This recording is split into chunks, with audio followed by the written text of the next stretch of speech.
Just when you thought the story of David and his family couldn't get any weirder, it gets weird. This is a really difficult chapter. If anyone else wants to jump up and teach it, you're welcome. 2 Samuel chapter 14. We've been on this journey with David and his whole family. And remember, the promise of Nathan was, you won't die, your son will, and the sword will never depart from your family. So he's paid a high price for all of the sin. Joab is his commander-in-chief. He's the son of Zeruiah, who was King David's sister, so he's one of David's nephews. Remember, he kills Abner because Asahel was killed by Abner, and so Joab kills Abner. And he's like the army man. He was the one that David instructed to get Uriah on the front line, and Joab did that. Last week we went through the story of Amnon and raping his half-sister Tamar, and how Absalom waited 2 years to kill Amnon. And so it's been a long time. It's been a long time for David and Absalom. And you see in chapter 14, verse 1, it says, Joab realized how much a king longed to see Absalom. Even in this is a weird bit. And that kind of makes sense. You would think that David misses his son.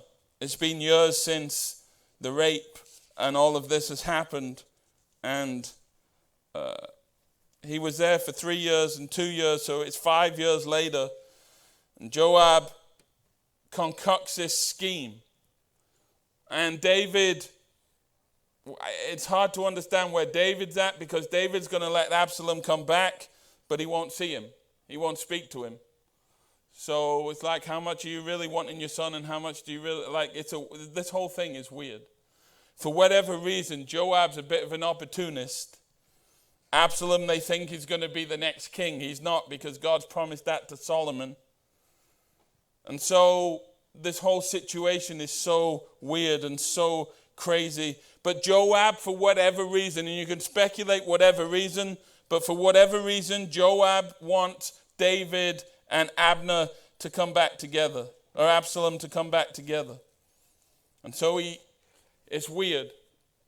Remember how Nathan the prophet got David's attention? How did Nathan the prophet get David's attention? He reeled him in with a story. Remember, he had this story about a man and the sheep and all that, and David got sucked in, and then Nathan said, by the way, you're him. Well, Joab would know that, and Joab now decides he's going to concoct this story and reel David in again. And so Joab, his commander-in-chief, so to speak, wants Absalom and David to come together. And for whatever reason, but they're probably selfish reasons, maybe he's trying to ingratiate himself with Absalom, but then later on he ignores Absalom. So when you figure out Joab, you can come back to me. I haven't figured this guy out yet. But he's pushing for David and his son Absalom to get back together. And so, just as the story goes, right, instead of just praying and allowing God to do stuff and bring you back together, he manipulates the situation.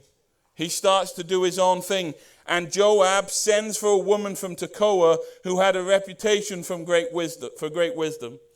We don't know if she was just a wise woman, or she was like a fortune teller type. All it says is she was a woman known for wisdom. And so Joab sends for this woman from Tekoa who had a reputation for great wisdom. He said to her in verse 2, pretend you are in mourning. You know the story's always going to be good when he's just like, I want you just to make up a story. Joab is going to make this woman, he's going to give the woman the exact story because he knows what he wants to tell David.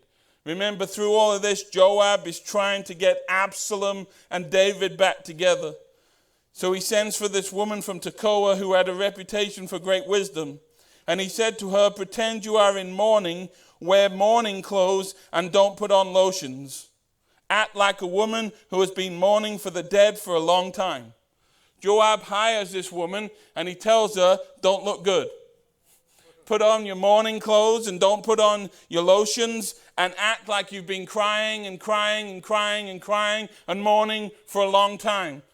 It's like an Oscar-worthy performance, this is. It's like she's auditioning for this great play. And Joab has put her up to this.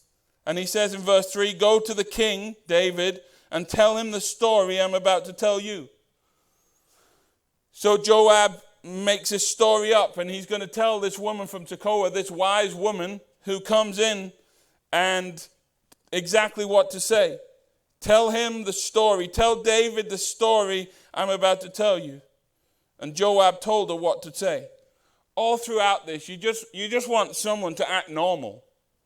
Like now we're manipulating stuff, we're making up stories, we're hiring women from Tekoa. I mean, this whole family dynamic has gone bonkers. It's gone bizarre. And everybody's trying to get involved, but instead of just doing whatever they could or should, now we're hiring women to tell a story. This can't be the best way. This can't be God's way of hey, why don't you just hire this woman and make her tell up a whole story? And then it says, when the woman from Tekoa approached the king, you imagine this woman, she's approaching King David. She must be semi-nervous, right? And she goes up to the king David and she bows with her face to the ground in deep respect and cried out, "O king, help me." Here's the start of this ruse. Here's the start of this theatrical performance. She comes to the king.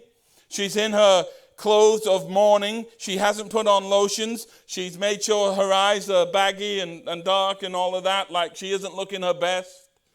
And it's kind of weird, right? Women are trying to look the best. This woman tries to look as bad as she can because it helps her story. And she comes and she bows in deep, this whole thing is so she bows in deep respect to the king, but she's really trying to play him. She's really trying to pull one over in him. And what she's doing is sucking him into this story so that they can get him to do what they want him to do. She bows with her face to the ground in deep respect and cried out, "O king, help me." So David in verse 5 says, "What's the trouble?" the king asked. And then here we go. She just starts to make up this story. "I am a widow." In other words, why she's saying that is because a widow would be lonely. A widow would have gone through this traumatic thing. And a widow, if you lost your husband, who do you have to rely on? You have to rely on your boys, right? But now she's going to make up this story. Look at what she says. "Alas, I'm a widow." So she acts like she's mourning her husband's death. Remember, this is all fictitious. It's made up. She isn't any of this. "My husband is dead."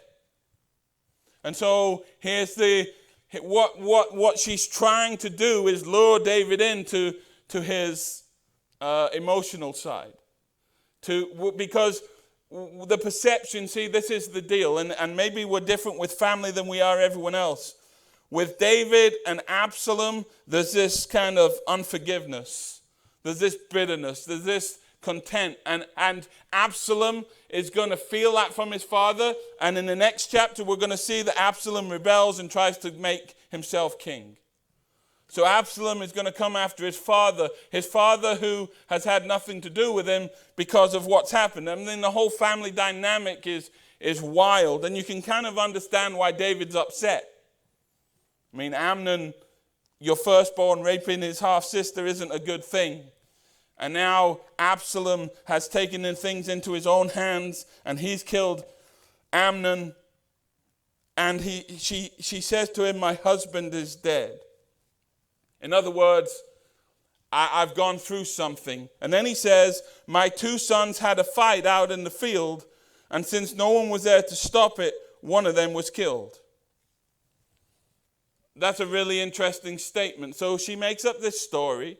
She says that my husband is dead. So now all the women could do was rely on their sons to bring home the money, to protect her, to watch over her. It was a husband's duty, but when they're dead, now it transfers to your son. In this made-up story, she says, my two sons had a fight out in the field. Here we go. See, you can see it's all kind of, look how crafty this story is. In other words, David is now going to judge over family dynamics.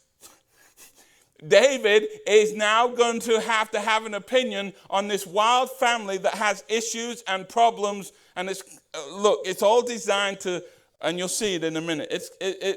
You see exactly what's happening in a minute. My two sons had a fight out in the field, and since no one was there to stop it. Now that has to be somewhat of a shot at David. Nobody was there to stop it. Well, you know what David didn't stop? Or couldn't stop? All this mess in his family. All of this stuff, David hasn't been able to stop it. I think that's a slight at David. That's to kind of, look at what it says. And it's to stir up this emotion. What this story is doing is trying to stir up this emotion. You'll see it in a minute. No one was there to stop it. My sons had a fight out in the field. One of them was killed. Now she's really playing on the violin strings, right? I've lost my husband. My boys got in a field. They had a fight, and now one of them's dead. And now the rest of the family is demanding, let us have your son. We will execute him for murdering his brother. So now she's made up this story. Her son is dead, and she says, look, all my family want to execute my other son. And what she's trying to do, what Absalom is trying to do, is make David feel sorry for this person and pull on his heartstrings and say family shouldn't do that, etc., and then turn around and say, well, that's what you're doing. And we'll see I get it, like everyone's looking at me like, what are we doing? Oh, I'm just trying to explain it. It'll make sense maybe, clear as mud. The family is demanding, let us have your son, we will execute him for murdering his brother. You can see the parallels in David's life, people killing each other, murder, all this family stuff. And she says to David, my husband died, my son died, and now they want me to be left alone because my family is demanding, we want your son, we will execute him for murdering his brother. He doesn't deserve to inherit his family's property. You see, this is all made up, and it's all got a point, because what Absalom is, they think he's going to be king.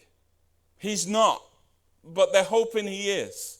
And so Joab is trying, I think, to protect his own interests, because if he can get on the side of Absalom and Absalom's going to be king, then he's all right. And it says, this man, they don't want him to inherit his property. And that's exactly what Joab is trying to do. He's trying to keep Absalom in the frame for being king. But God's already told them. God's already made it clear that Solomon is going to be king. We will execute him for murdering his brother. He doesn't deserve to inherit his family's property. They want to extinguish the only coal I have left. And my husband's name and family will disappear from the face of the earth. She's really pouring it on. My son is my only coal. He's my only hope. He's my only provider. He's the only thing I have left. And my family wants to kill him off. My family wants to leave me alone. My family is going to ruin my husband's name, and will disappear from the face of the earth. She's really laying on thick. And she acts like she's wounded, and she acts like she's lonely, and she wants David to see something.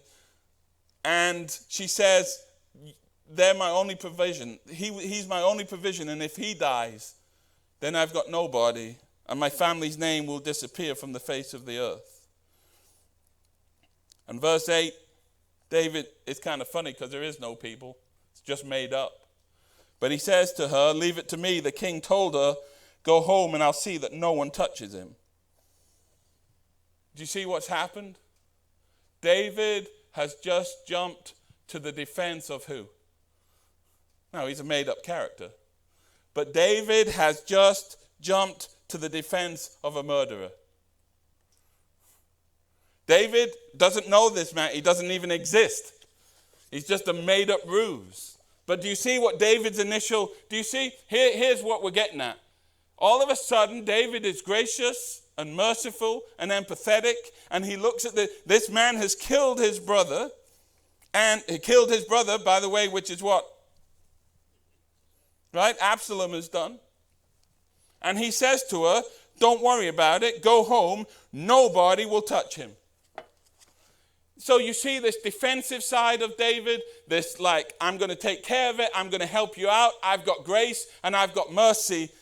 But Joab's whole point is you have grace and mercy for a stranger, but you have no grace and mercy for your own kid. You see, he's looking at this fictitious character and feeling sorry for her and her boy. And he says, no, we won't touch your boy. No one will touch your boy. Which makes sense because David knows what it's like to lose children. You get that part of it. But David looks at Absalom and he has no time for Absalom. It's almost kind of like being, and this wound is going to really hurt Absalom. Imagine your father caring for strangers better than he cares for you. That's how it felt. Like this stranger, David's all about like, hey, I'm going to help you out. But and look, I get it with Absalom. Absalom's gone far and Amnon went too far and it's all been a mess. But look at what he says. No one will touch him. Verse 9. Oh, thank you, my lord the king, the woman from Tekoa replied. If you criticize for helping me, let the blame fall on me and on my father's house, and let the king and his throne be innocent. Well, that's mighty brave of you, since it's a whole made-up story. And then look at what it says in verse 10. If anyone objects, this is how much he's willing to jump in for the lady. This is how much he's willing to defend a stranger. If anyone objects what the king said, bring him to me. I can assure you he will never harm you again. He's jumping up for this woman. He doesn't know her from Adam. She's just walked in. She's telling this ruse. And he says, if anyone comes to you and starts playing around, if anyone has an objection, you tell me and he'll never harm you again. And that's good and that's what he should do. But look what happens. Please swear to me by the Lord your God that you won't let anyone take vengeance against my son. I want no more bloodshed.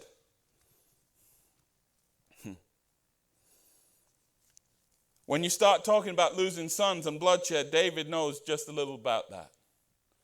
Joab doesn't want any more bloodshed because he wants to secure his position. Look at what it says. As surely as the Lord's light lives, not a hair on your son's head will be disturbed. David keeps promising the lady, I've got you, I've got him. No one will touch him. Grace and mercy and forgiveness are all there. And he's like, no, we'll take care of him. And she's played this card of he's my only call and I'll be lost without him and I would have nothing, Your Honor, and I'll be barren and ruined. And David gets into this story. David's getting reeled in again. And look at what it says. Verse 12, please allow me to ask one more thing of my lord the king, she said. And then here's the dagger. You see, the story has reeled him in enough to where he's shown his actions, he's shown his reaction. What Joab really wants is for David to see his hypocrisy, for David to see that he's treating strangers better than his own family. That Joab wants to make a point to the king. And so he's seen it work with Nathan. And so he takes this plan to hire this woman to come and tell this story to get David sucked in. So David now is like responding and saying, oh, I got you, I'll help you. All of this, right? Then look in verse 12. Let me ask one more thing. She's reeled him in enough now. She's played this part. She's got him to where she wants him to be. And so she says this. David says, go ahead and speak. In verse 13, here's the question. You imagine this question. Why don't you do as much for the people of God as you have promised to do for me? Look at what she says.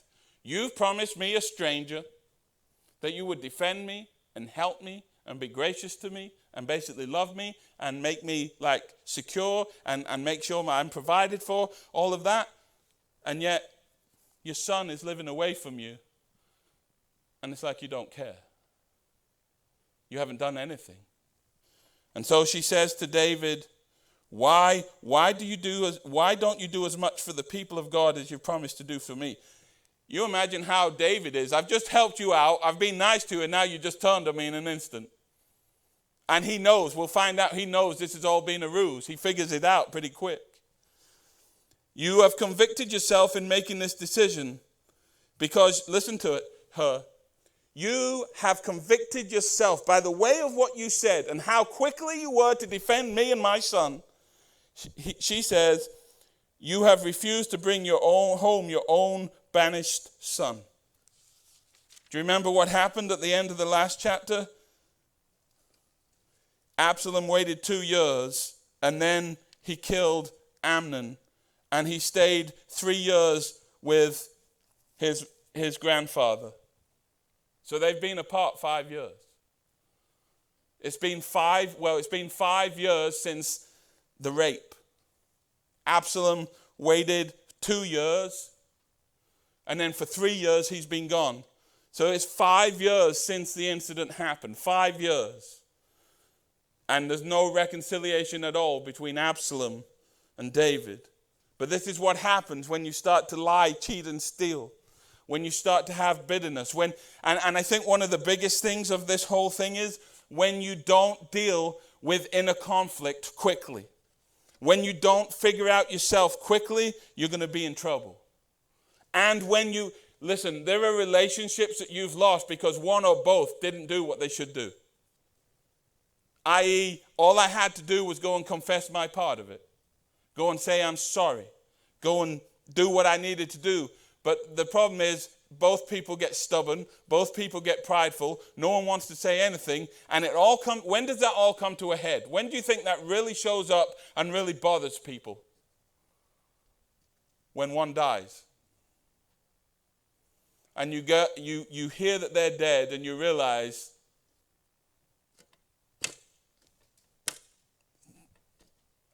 I can't ever fix that. All I had to do was say, or let's speak, or let's talk. And it goes on and on and on. And let's face it, we've all been there. The longer it goes on, and how many people are willing to say, you've been crazy, but I'm sorry for my part. You probably shouldn't lead with, you've been crazy. But we always say when they take the first move, when they apologize, I'll do it, right? And David and Absalom, it's weird. They have this father-son thing. They have this bond. They have this love for each other. But David doesn't know what to do with Absalom. Absalom doesn't know what to do with David. And there's this giant big elephant in the room, and they're not even together anymore. It's been 3 years. I mean, he's already lost children. And now it's been 3 years since you've seen Absalom, and he just keeps going. Absalom has a lot to apologize for, right? David has a lot to apologize for, and both of them are just stood there like, and here's the problem. In the next chapter, you'll see that inner, when you don't deal with it, it's going to come out. And things are going to go from bad to worse between Absalom and David. And this is all part of the consequence. Nathan told them, the sword will never depart from your house. And look what she says. Why don't you do as much for the people of God as you've promised to do for me? You have convicted yourself by making this decision because you have refused to bring home your own banished son. That's what she says. You will not bring home your banished son. You won't have him home. But you'll sure defend Joe Schmo that you have no idea about. Think about the damage that's caused in families. Because of a rift, because of tension, people in your family see you treat other people well and them.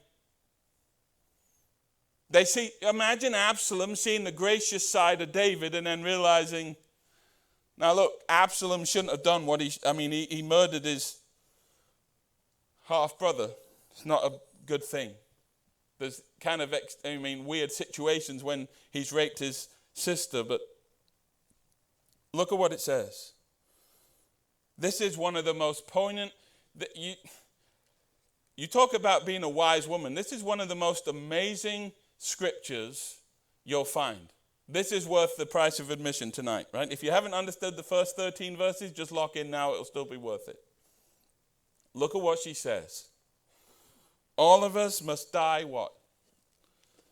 Right, that's a nice fuzzy thought, right? What she's saying, all of us must die eventually, because she's saying what we all know, which we all don't want to admit, which the Bible says this life is just a vapor. It's just a breath. Compared to eternity, this is, right? Life happens, and no matter how old we live, it goes by what? And here, yeah, real fast. And here's the thing. God can forgive you for yesterday, but you know what you can't take back? Yesterday. Do you know what you can't take back? Actions. Do you know what you can't take back? Words. You know what you can't take back? Missed opportunities.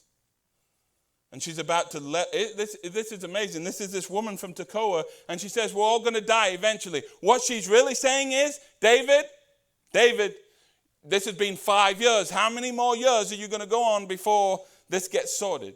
Like, you've just wasted 5 years. You don't have a relationship with your son.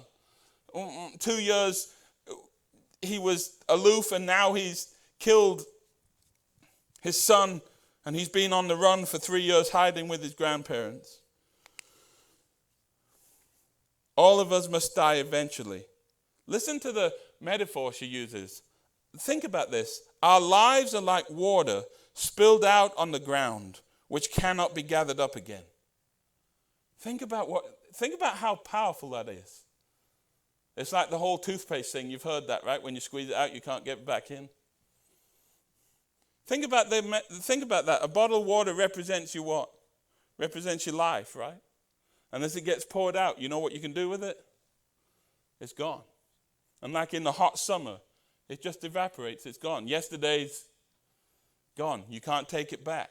And this water gets poured out, and it seems like, but as soon as the water's poured out, guess what? You can't put it back in. I mean, try it. Go home and pour water on the floor and try and put it back in the bottle. You can't do it. It's gone. And basically the whole point is, life is short, and when it's gone, it's gone. And so many times we think, well, I'll do it tomorrow. Look at what she says. Everyone's going to die eventually. And by the way, once you're dead, guess what? There's no purgatory. There's no second chance. It's over. It is what it is. You're through. All of us must die eventually. Our lives are like water spilled out in the ground, which cannot be gathered up again. Oh, listen. This is amazing. This woman from Tekoa is just about, and Joab has arranged this, and yet God speaks to David, and God speaks to us tonight. This is like Gospel 101. This is like a message for the gospel. Look at what she says.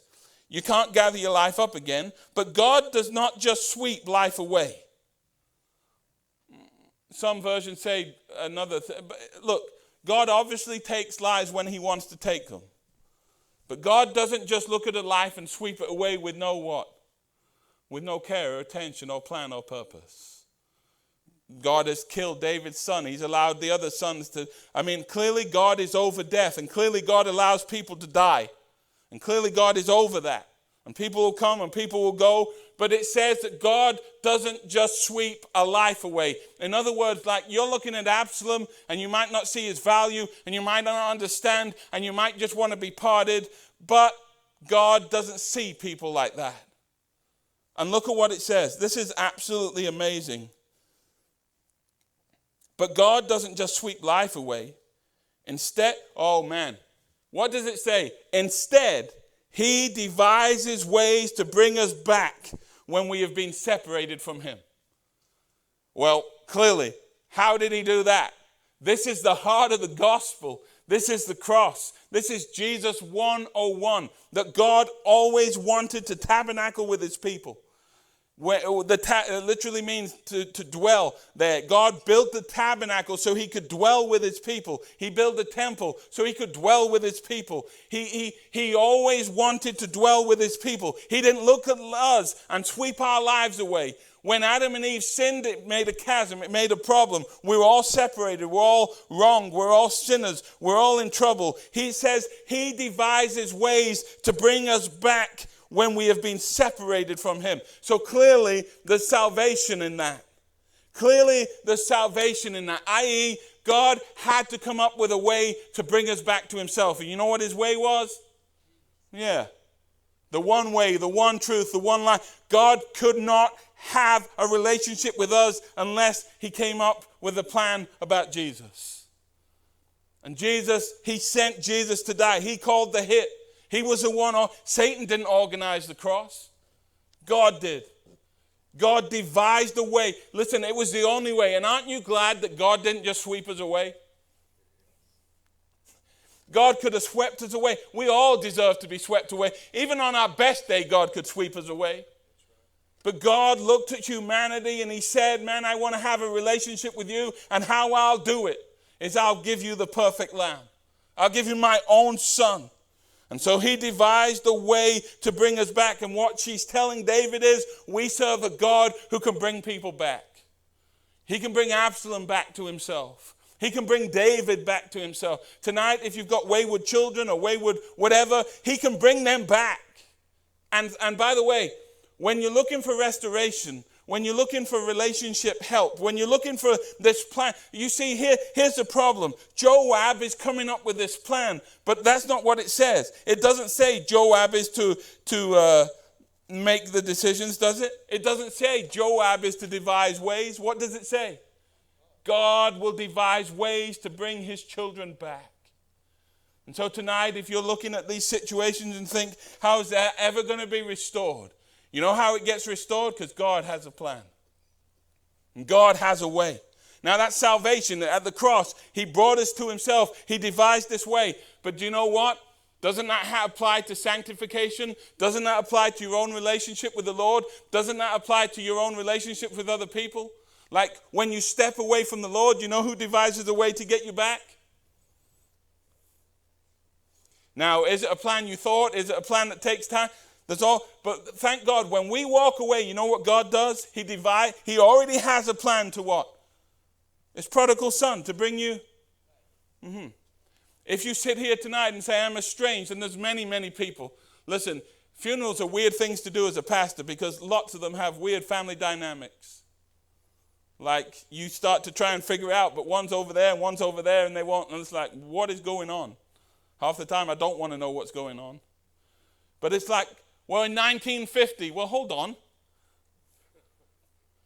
I mean,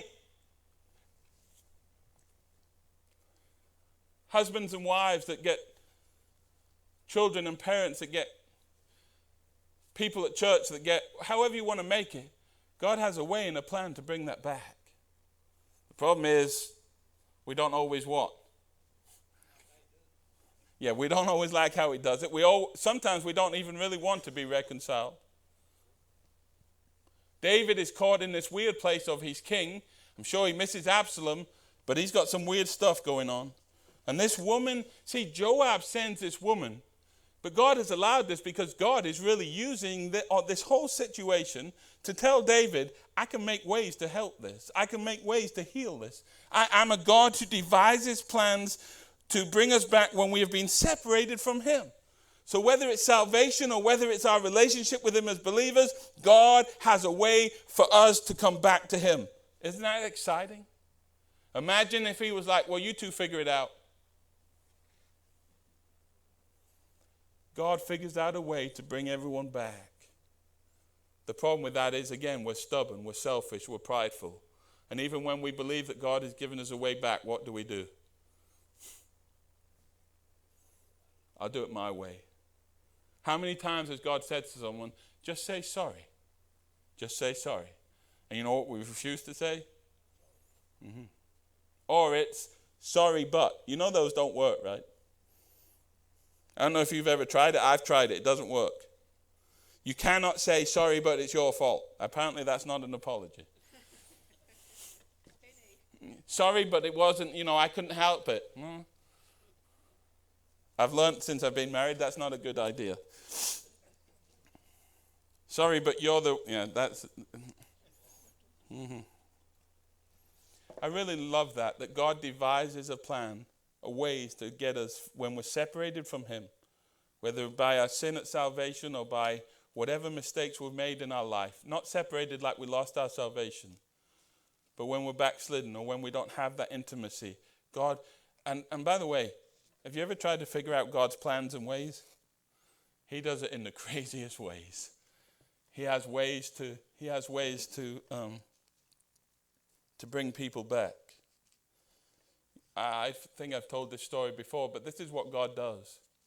My dad's dad was a pastor, and my dad and one of his brothers was a pastor, and Uncle Ted wasn't a pastor, and Uncle Ted went a different way.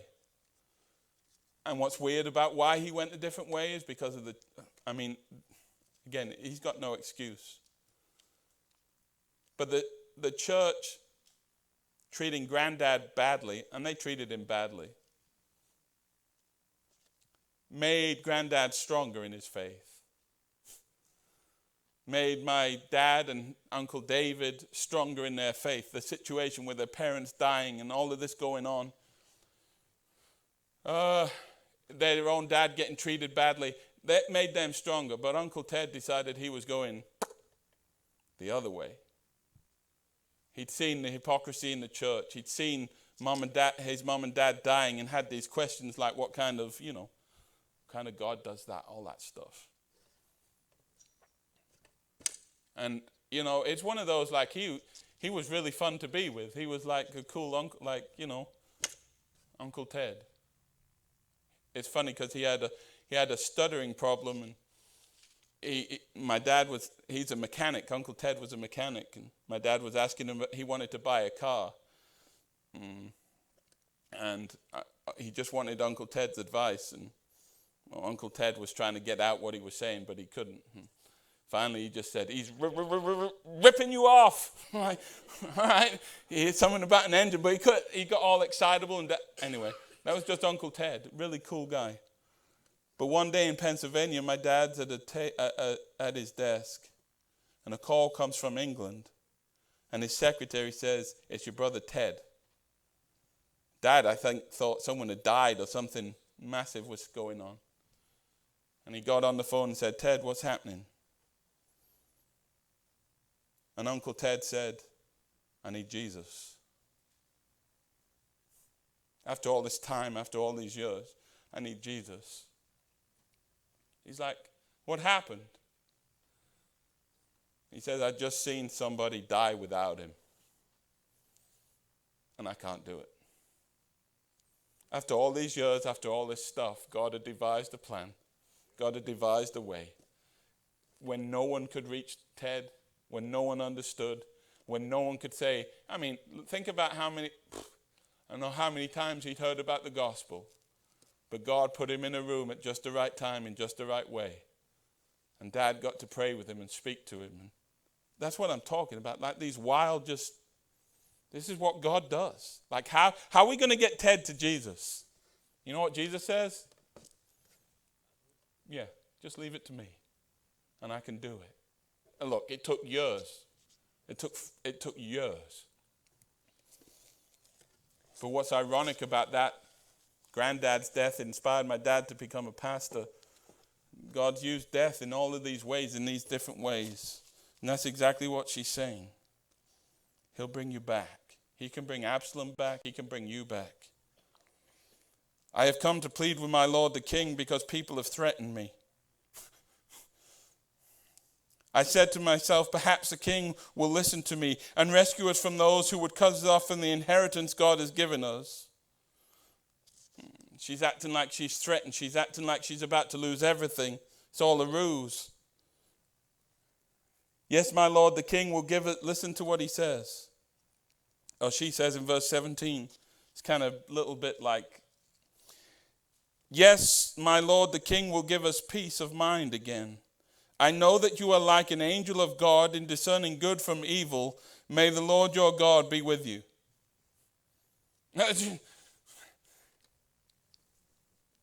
That's a little bit of flattery. And by the way, when she says, I know that you're like an angel of God in discerning good from evil, she's basically saying, hey, you know what's right and you need to do what? You need to do the right thing. May the Lord your God be with you.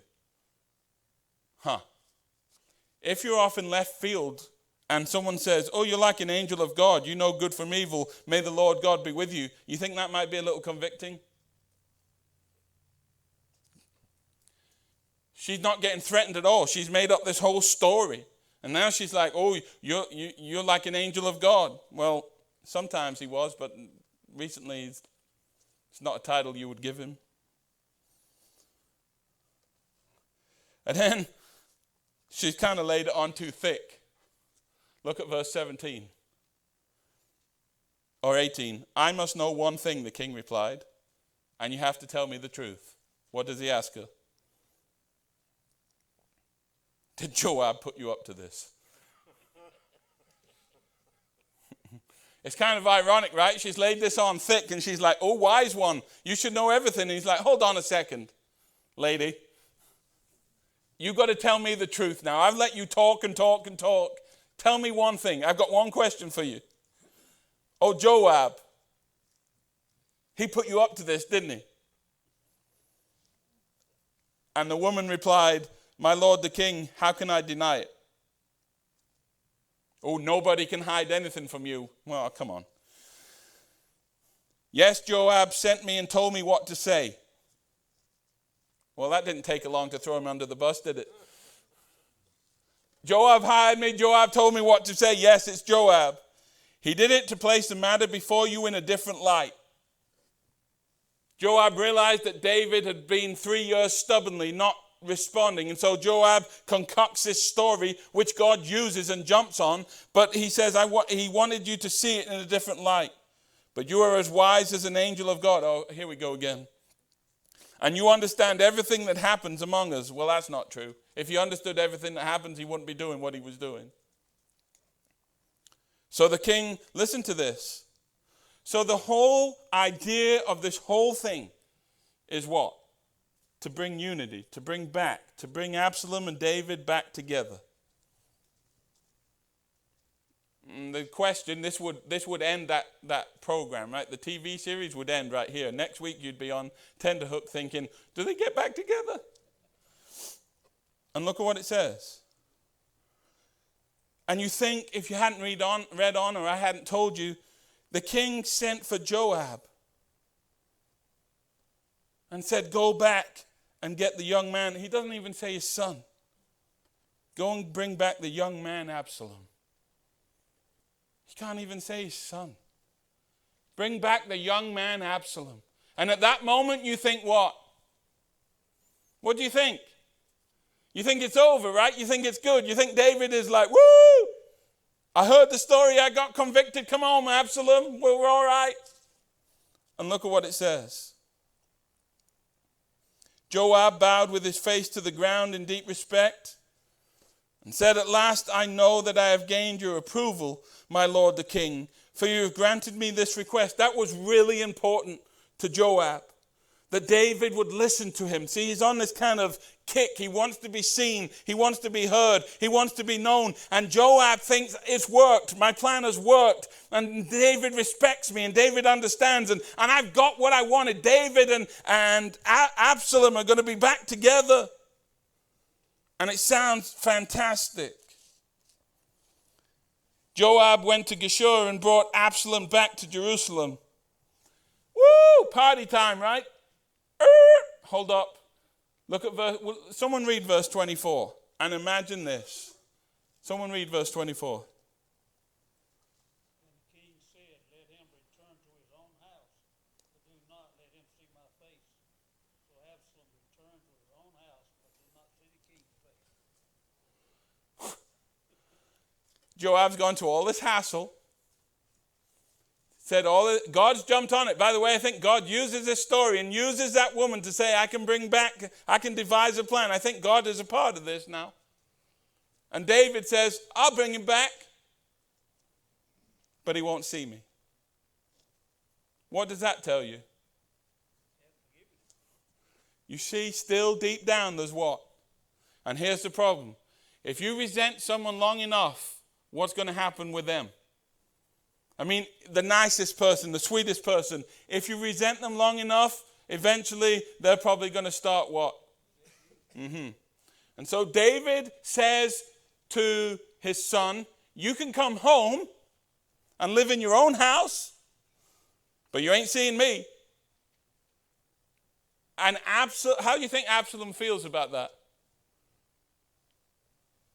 I mean, I'm not a therapist, but parents and sons and parents and kids and whatever, there's a dynamic there when kids go off the deep end. It's often related to relationships with. In that moment, Absalom comes home. But bitterness is just going to grow and grow and grow and grow. It's almost like God has said, stop. Remember, we've been saying this whole time, stop, stop, stop, stop.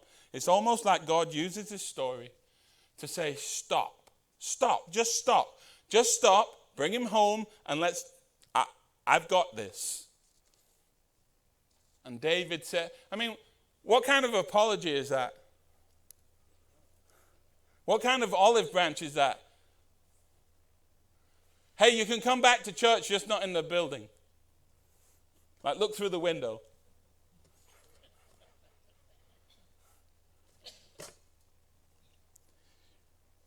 He can't see me. And this is where it gets really weird. Give me 5 more minutes and we're through. But this is so weird. This is why I can't figure out Joab. Absalom was listen to this. Absalom was praised as the most handsome man in all Israel.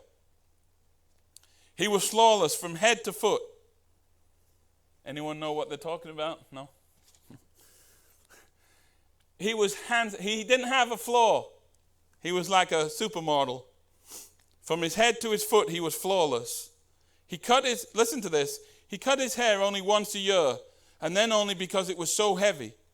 When it weighed out, it came to 5 pounds. I don't know, there's stuff about his hair later, but he has this long flowing hair. He's like the sexiest man alive.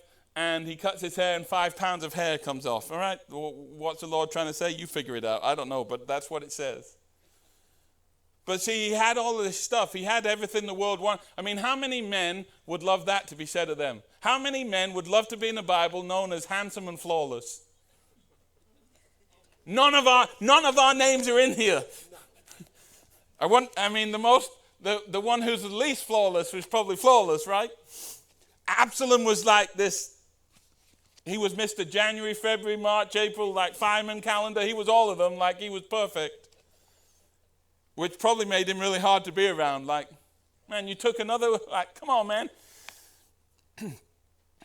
But look, you can look at this. You can see the grieving process.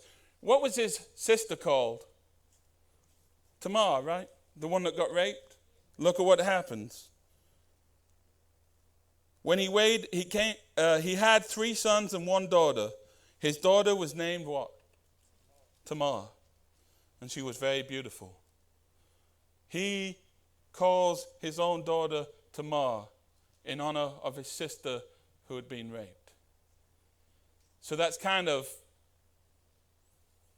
touching, but it also shows you that kind of hurt, that kind of, right? Absalom lived in Jerusalem for 2 years, but he never got to see the king.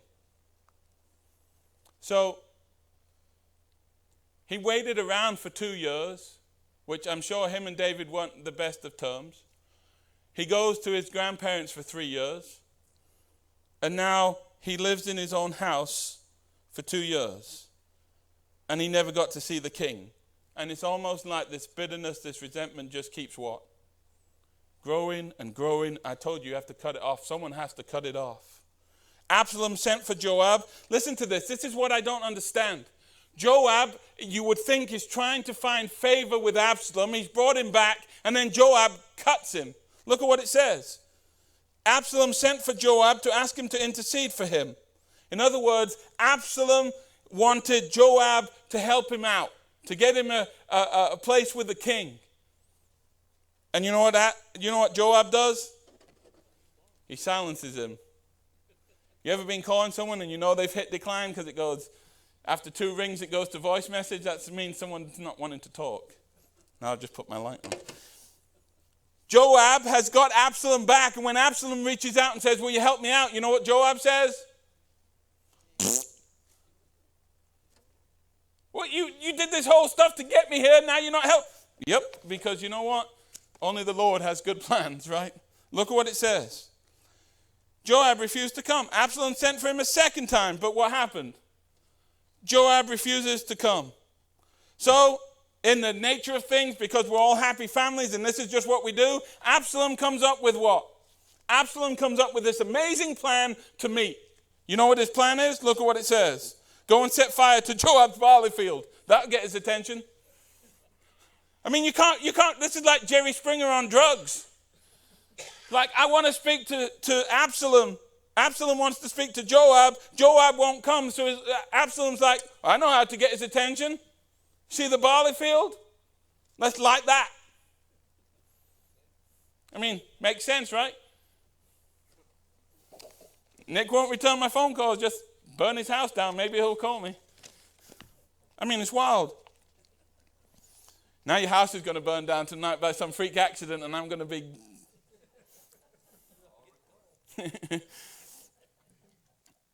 So Absalom said to his servants, go and set fire to Joab's barley field, the field next to mine. So they set his field on fire as Absalom had commanded. So much for God devising the plans and all this, right? I mean, just set it on fire, it'll be fine. And verse 31, look what happens. Joab comes.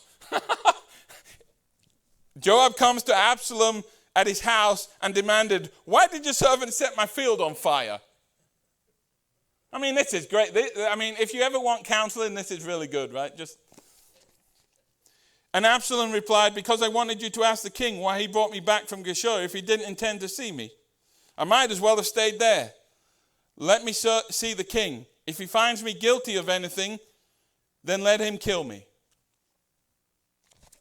And then there's this really weird moment. Joab told the king what Absalom had said. Then at last David summoned Absalom, who came and bowed low before the king, and the king kissed him. And it looks again like it's all over, and it looks like this dynamic has been sewn back together, and you know what you'll find? It's not over at all.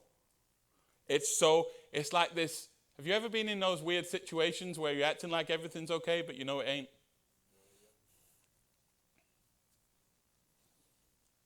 And Absalom stands before his father, who he hasn't seen in years. And reluctantly, he has to bow. And it's like David doesn't know what to do. So David puts on this front. And by the way, giving people a kiss isn't always, remember, that's what Judas did. So this idea of, oh, they're kissing, it must be all right. And David gives him a kiss. And in the very next chapter, Absalom decides, I'm going to be king.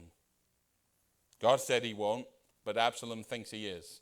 And because of this division and derision and all of this trouble, Absalom sets about now to come after David. And in coming after David, he's really coming after who? Yeah. And so just when you think the story of this family couldn't get any weirder, it's got one more twist still to come. And Absalom's going to die in rebellion. And you know what's ironic? Spoiler alert, you know how he dies? It involves his hair. Weird, but that's exactly what happened. Any questions, thoughts? If you understood that,